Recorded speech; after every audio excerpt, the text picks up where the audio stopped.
We'll do it live! Fuck it! Welcome back to Banging the Can, the Houston sports show that does not apologize for championship rings and tings, presented by Bolen Media. I am Ross Bolen. And that was the most frustrating NFL game I have watched in a really, really long time. Recency bias compels me to say maybe ever. I'm talking, of course, about the Houston Texans versus Jacksonville Jaguars in what was billed as a battle for first place in the AFC South, and I would remind you, was flexed from the late afternoon into the noon national game slot. And for what? Flexed backward to the noon central national game for what? For the worst officiating of an NFL game in recent memory? Look, I don't like to do this. I don't like to be the guy who sits here complaining about officiating because, frankly, in professional sports, a large bit of luck comes into play, and that luck largely revolves around the officiating. But these referees, these idiotic, slapdick, half-wit zebras that officiated Texans-Jaguars were absolutely abysmal. That was a miserable experience. They were so fucking bad and missed so many calls, important calls that were game-changing, that they ended up having to apply makeup call after makeup call after makeup call on both sides in an effort to even the scales, and it just made things worse and worse, and this game was a disaster. More so for the Texans than the Jaguars, because we lost, obviously. It was a terrible football product. This is not why people tune in to watch NFL football. It had pass interference and defensive holding when there was nothing to be seen on the replay. You had that illegal formation called on Tank Dell when he caught that 60-yard bomb from C.J. Stroud that definitely would have impacted the scoreboard, by the way. When you played it back, where was the illegal formation? I still have not seen anyone actually explain to me what the hell they called there. Why? Why? You had the Tank Dell catch where he drags both feet in bounds, albeit very, very close to out of bounds, but definitely not out of bounds. It's called incomplete, out of bounds. It was reviewed, and the call stood. Now, it stood. It wasn't confirmed, meaning that obviously there wasn't enough evidence to overturn the replay or to confirm what was called on the field, but it shouldn't have ever been a fucking question. How is it that we can end up with photos of him very clearly having the football secured in both hands with both feet on the fucking ground, in bounds, and yet when it's reviewed, it's not overturned? I don't understand how that call was made wrong on the field. Aren't these referees taught, call it a catch, and then you can use the review to overturn it if need be? Don't put yourself in a position where you're taking away a miraculous, incredible, game-changing catch like this. It was horse shit. Horse shit. It was awful. He clearly caught the ball, secured it, dragged 2 feet, and made one of the best catches I've seen this year. And for what?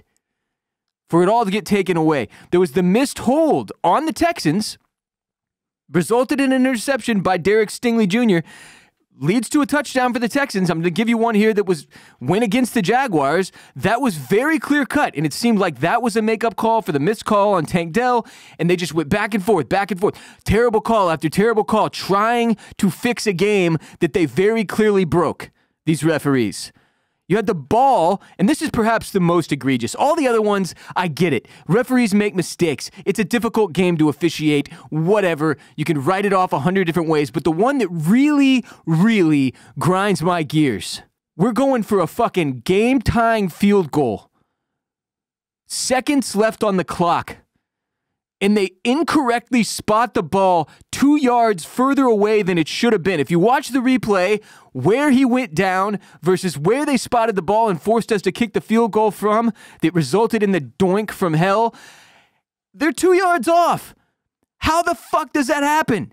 How the fuck does that happen? I don't understand it. And it's not as if the Texans didn't make enough mistakes to lose this game, because they certainly did. But so did the Jaguars. And when push came to shove, it felt like we were getting screwed all day long, and the commentators didn't help. I don't know what that was. I figured we would have gotten the A-team getting flexed into the noon national spot. But no, these guys were dog shit. They were awful. Awful. When that call went against the Jaguars that resulted in a Derek Stingley Jr. interception, they didn't shut the fuck up about how that was a missed holding call on the defense for like 3 possessions. But when it went the other way, when it was the Texans who were getting screwed, they let it go immediately, acted like it was no big deal. Moved on from the Tank Dell catch immediately. Never explained where that call came in. Moved on from the other Tank Dell catch where he dragged both feet in bounds immediately. We're completely unfazed by it. It doesn't make any fucking sense to me. Somebody make it make sense. I hated those guys. I hated the referees. It made this game incredibly frustrating. Everyone who watched it knows that on both sides, Jaguars and Texans fans were miserable throughout. Nothing fun about this because the referees screwed the pooch. Now, to get to the things we could have done a lot better, let's start with the most obvious. The offensive line. What the fuck was that? Block somebody, for Christ's sake.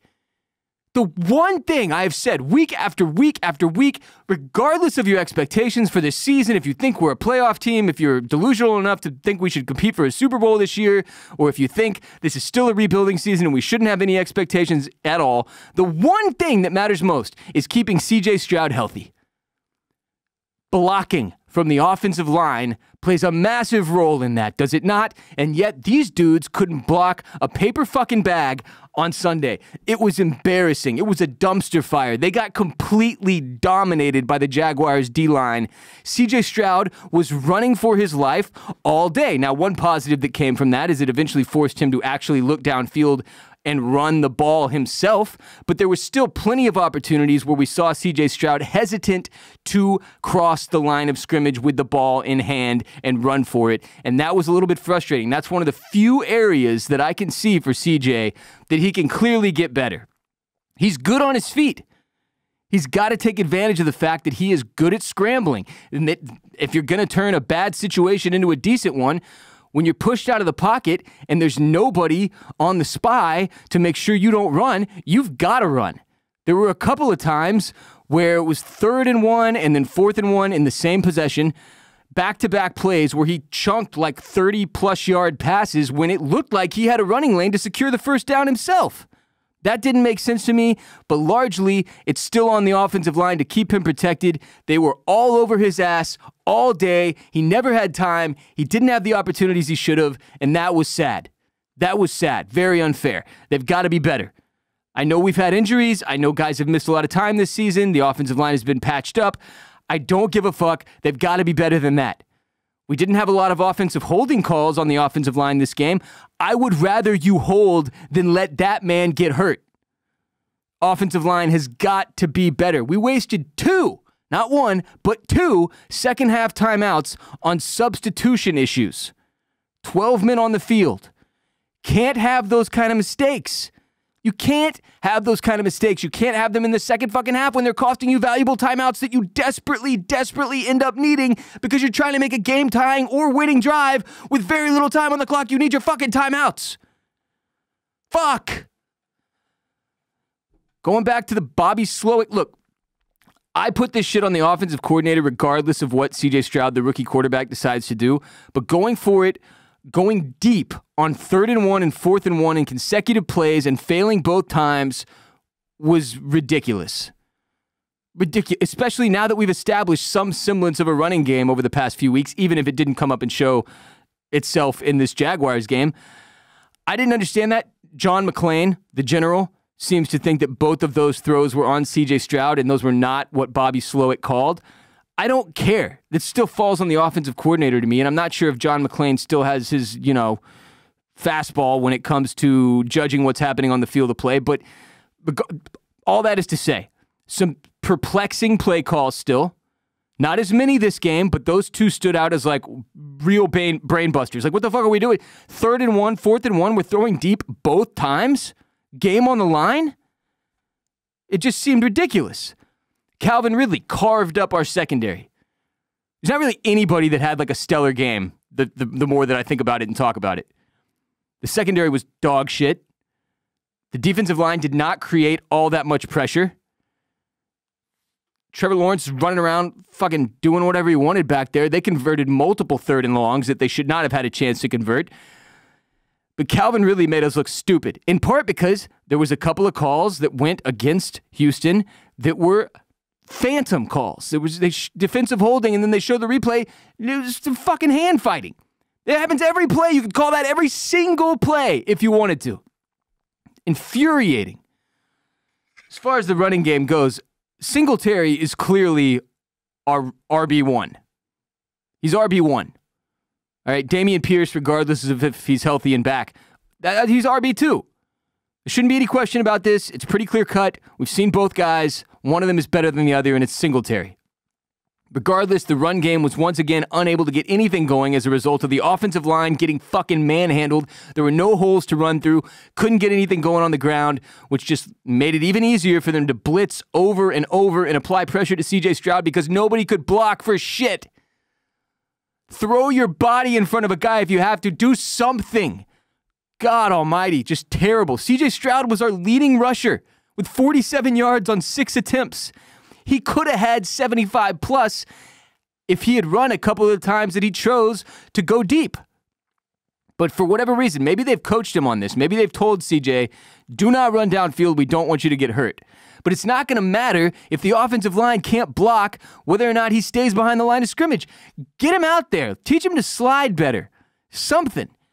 But he had the opportunity to pick up a lot of yards on the ground. He got some, but he should not be our leading rusher. That is not a thing that we can have happen and win football games. It's just not. It's just not. Stroud was great with his arm again, even though he had 2 big throws to Tank Dell wiped off the board by terrible calls from the officials, on my opinion. Threw for 305 yards, 2 touchdowns on 26 for 36 attempts. So another great game with the arm from CJ Stroud. It was also the most discombobulated I have seen him look in terms of going through his progressions, staying calm in the backfield, finding space to make throws, because, again, he was under assault the entire fucking 4 quarters. It was never a possession where he had a clean pocket from start to finish. It didn't happen. Didn't even come close to happening. Nico Collins had 7 receptions for 104 yards. He was great. Need him. Continues to do amazing things. Tank Dell had 5 receptions for 50 yards. Should have been 7 receptions for like 110 yards. But again, and because they couldn't run the football for shit, Devin Singletary had 6 receptions for 54 yards. So CJ was spreading the ball around really well. But he could not get any blocking to stay safe in the pocket. And that, aside from a few very shitty calls, is what cost us this game. So this is really yet another game that the Texans, it felt like, should have won. And in this one, as a result of the officiating, felt like they weren't supposed to win. Like the odds were stacked against them.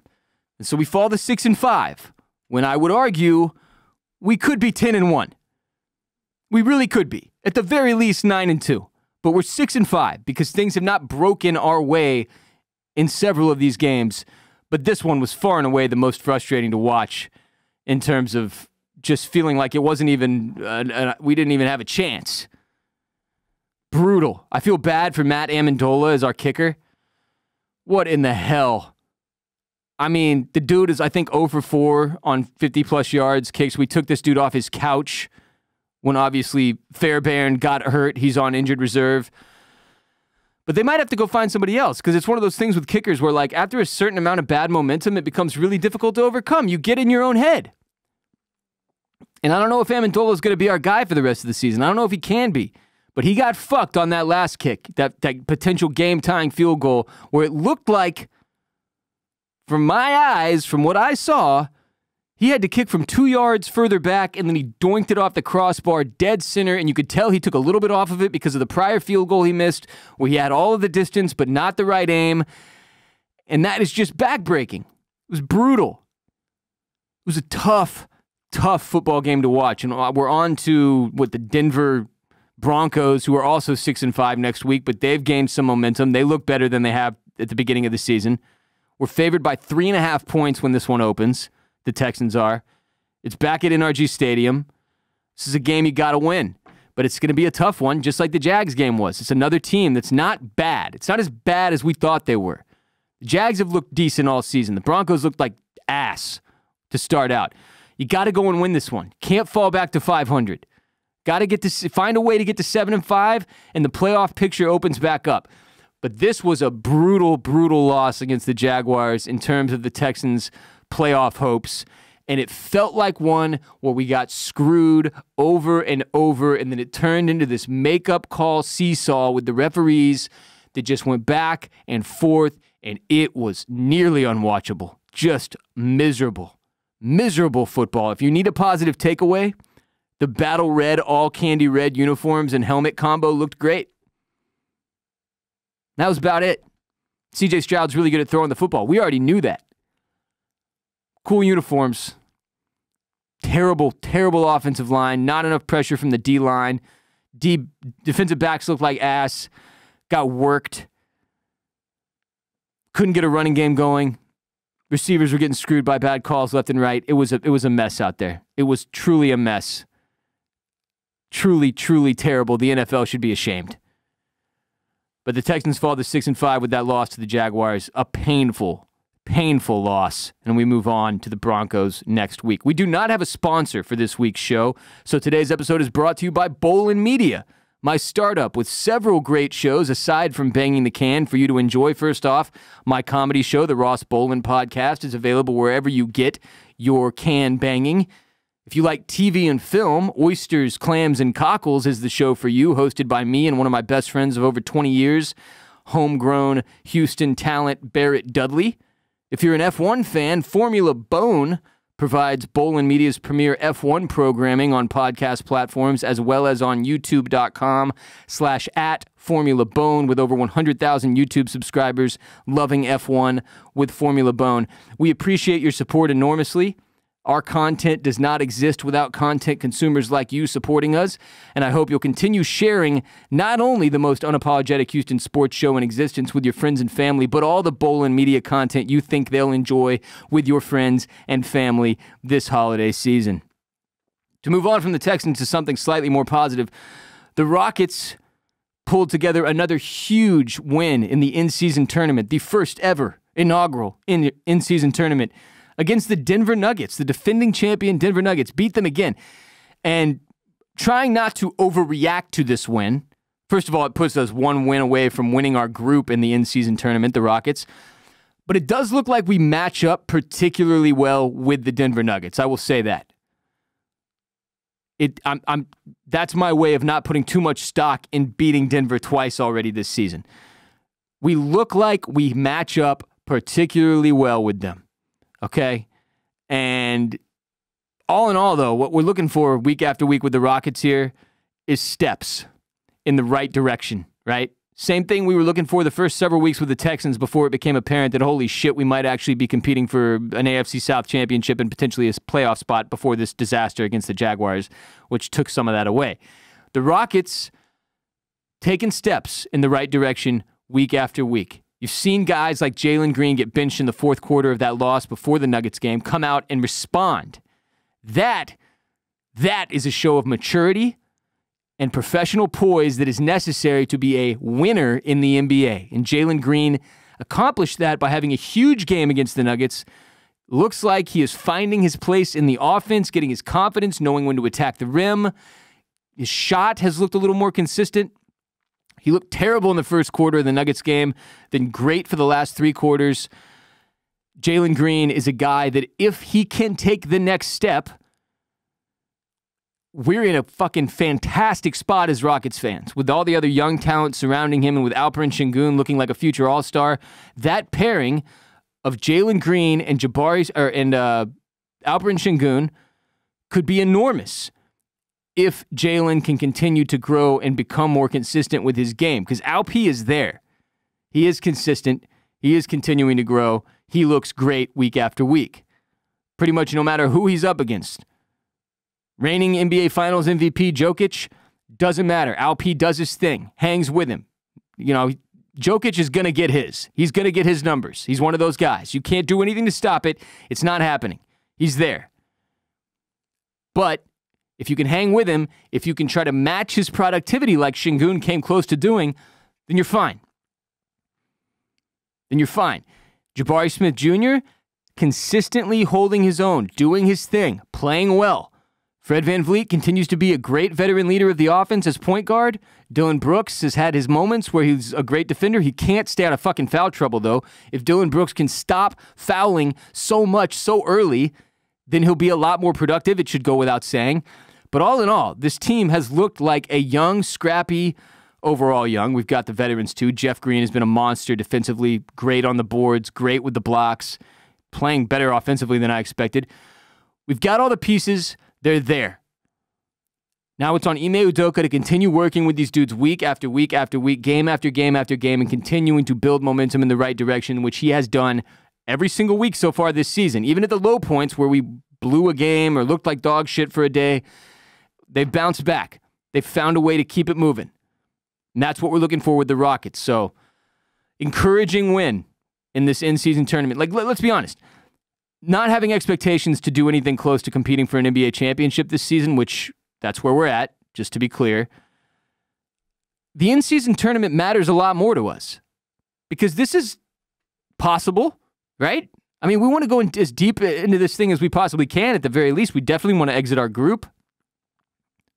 And the Rockets have a real chance at doing that. I think they have to win one more game to clinch the group against Dallas, which I'm not sure when that is. I assume it's this week at some point. Maybe it's Friday or something. I'm still not really understanding how the in-season tournament lays out, at least in this group stage. But they're right there. That's huge. Good fun. Dunkstronaut is awesome. Love that court. Hate the in-season tournament court. Love the Dunkstronaut and the, I guess it's like City Edition or whatever they're called now, jerseys with the Dunkstronaut. Those are fantastic. Jalen Green's dunk, replicating the Dunkstronaut, was sick. It's an astronaut dunking a basketball. How can you not love that? It's awesome. They should consider making that thing our logo. The R is played out. The R stinks. Get the Dunkstronaut in there. Make that thing our fucking logo moving forward. And baby, we've got a stew going.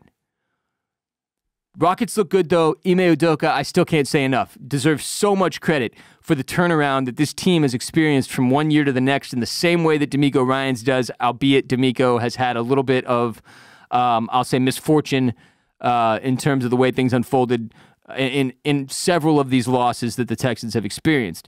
Ime Udoka working with a different type of situation here, different sport, much longer season, a lot more games. But so far, we're seeing what we want to see as Rockets fans.